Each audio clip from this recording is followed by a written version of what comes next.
begin? We're all looking for the promised land. And in the end, we just need someone to hold our hands. Everybody needs some kind of refuge, something to run to, someone who loves you.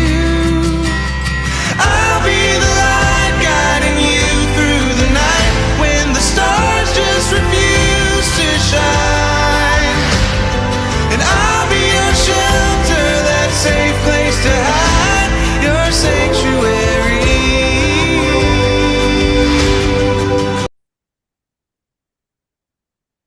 Hi, everybody. Welcome back to Everyone is Addicted. Today's guest is Micah, and he is graciously just come on and decided that he would share his story of addiction with us. So he is going to tell us how addiction has affected his life. Go ahead, Thank man. you. Thank you. So yeah, I've had to struggle with addiction most of my life, and we usually associate addiction with anything that we can cope with suffering. And for me, I didn't realize it was addiction until past couple years. I had to really dive into my trauma and my wounds to kind of understand myself a little better, my own behavioral patterns, kind of see why I was using these addictions to cope with suffering. And what I found was that these addictions, these negative patterns or negative thought cycles, they really were keeping me in like a locked box, keeping me held down. And I was just not living my whole potential, essentially. And it was destroying my self-worth. So it brought me to this point where not only was I failing in relationships, but I was failing as a father to set a good example for my daughter. So I really had to turn everything around. I essentially broke myself down over and over again, humbled myself to the point where I realized that I had to change everything. I had to let go of everything. And I had to forgive myself because I lived my whole life as essentially a servant or a people pleaser, as they call it. And Like I that, got to that point. What's that? that I have been known to be called that too, AP. Mm. It's interesting how that is like almost, uh, it's almost correlated with addiction is serving others instead of serving yourself because we're betraying ourselves and then we have to find some way to cope with it, the fact that we betrayed ourselves over and over again. So we turn to some type of addiction. And for me, it was all types. I started with alcohol when I was younger. I turned to video games to numb myself or distract myself. Um, Anything really, any type of thing that I could get my hands on. I never turned to hard drugs, luckily, because I probably would have taken it too far, because I essentially take everything too far. And something I didn't realize I was addicted to when I was younger was pain. I was addicted to emotional and physical pain. It gave me some sort of control. I And honestly, looking back, agree. I was addicted to that too. I just never realized it until you said that. Wow. I know I didn't either until these past couple years. I really had to dive into myself and realize why was I why was I obsessed essentially with people that wanted to hurt me and I wanted to be close to these people. And it was a essentially a coping mechanism for a lack of self-worth. I found value in suffering because it gave me a sense of purpose, a victim identity that reinforced that bias through suffering.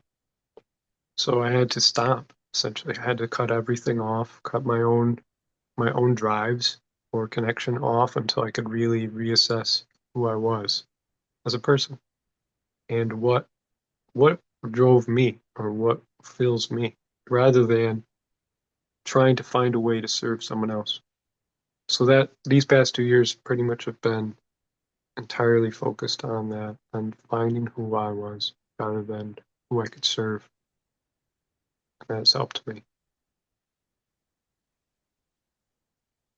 Wow, you know what?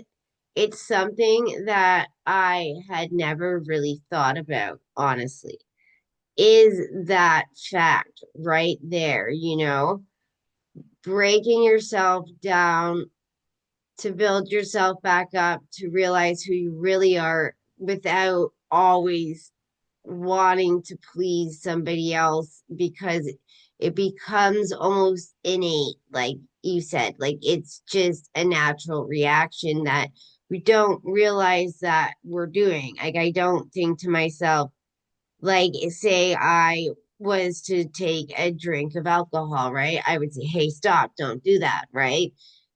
I don't realize when I'm doing it to be able to be like, hey, stop, don't do that. You know what I mean? Like, so it's so built into the identity that we initially think is ours to actually break yourself down to really figure out who you are. Like, that takes a lot of work, one, and is so smart.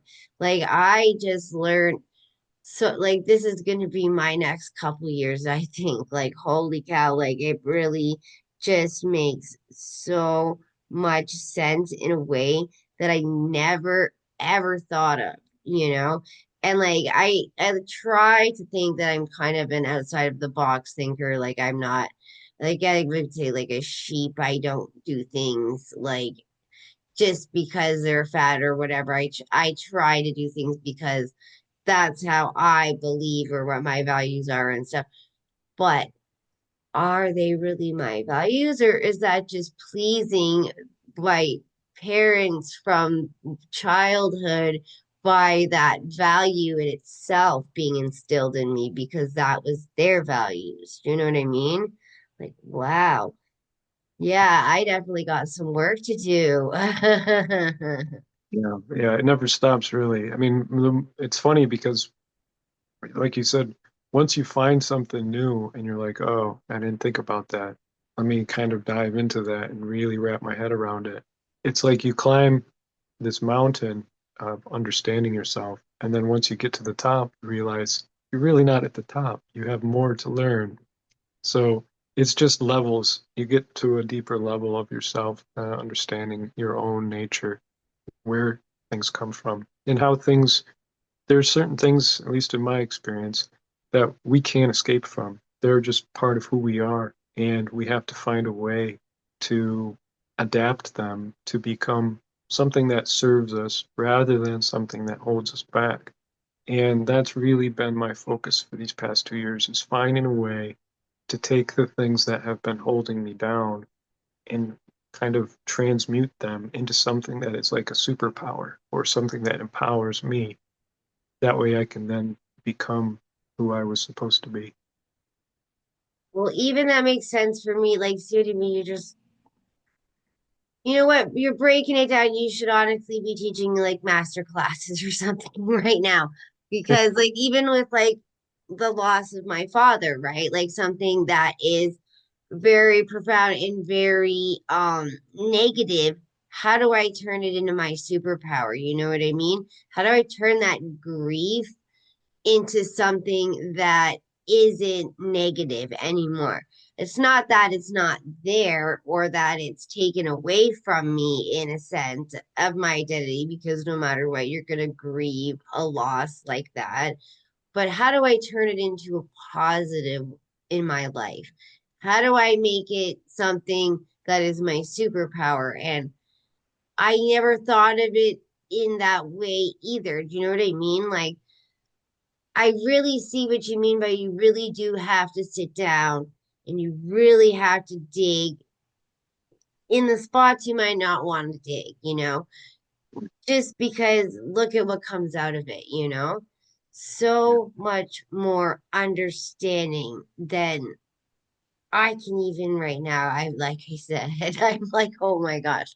But yeah, no, like seriously, those are some really wise words because in all honesty, I don't think I've never heard anybody speak like that or speak of things like that before. And I'm going to be 37 this year in my whole entire life. And I've spoken to lots and lots of people through a career path that I had chosen in the past. Lots of people.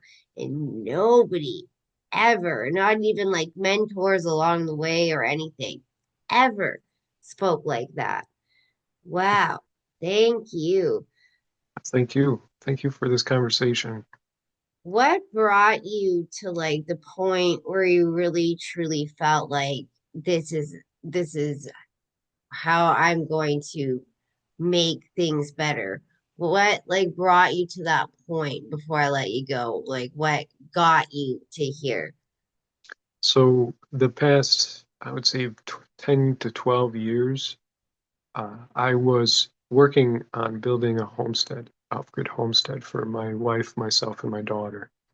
And the culmination, essentially, of stress and life was taking a toll, and it was causing our relationship essentially to crumble. So at the end of it, the stress caused me to feel like such a failure at life as a husband and a father that I just wanted to end my life. I wanted to end the suffering because I stopped alcohol. I stopped trying to numb the pain, but I was replacing that with excessive amounts of work. Like you said, work is another form of addiction. There's all types of addiction, and that was one of them for me.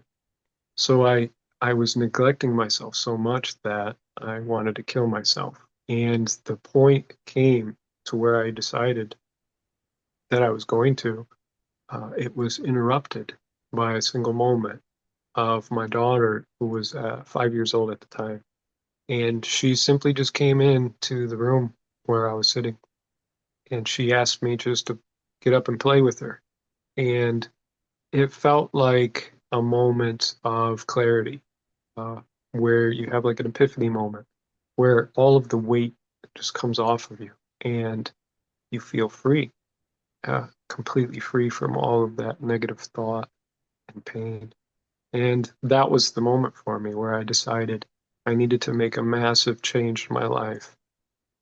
So I did. I decided that we were not going to continue going that direction. I had to separate from my wife.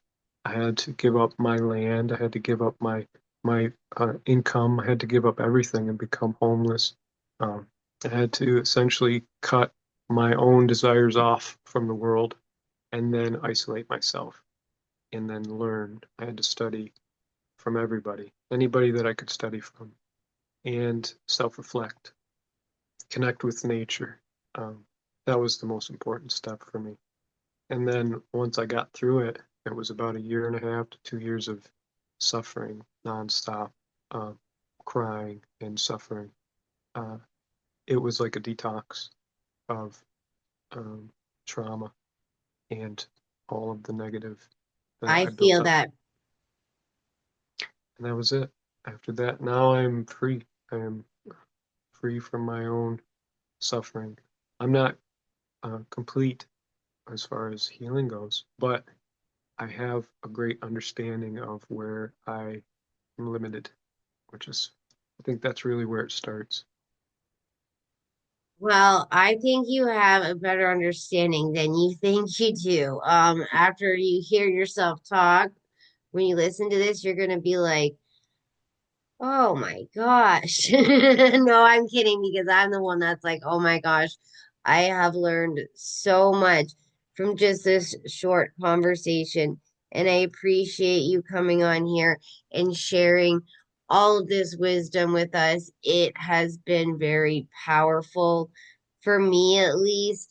And I'm pretty sure everybody else because it was just extremely eye-opening to something that happens every day that we don't even notice until we do break ourselves down.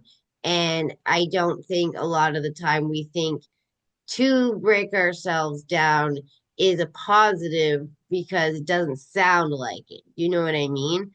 But in reality, it is a positive. We're just looking at the negative words because look at what has come out of it. So, thank you again so much for sharing. It was a pleasure having you on. I may have you come back on for a little bit more wisdom. Not gonna lie. So, we'll say goodbye for now. Thank you. Thank you for having me. I appreciate it. Right. Thank you and have a good day. Yes, you too.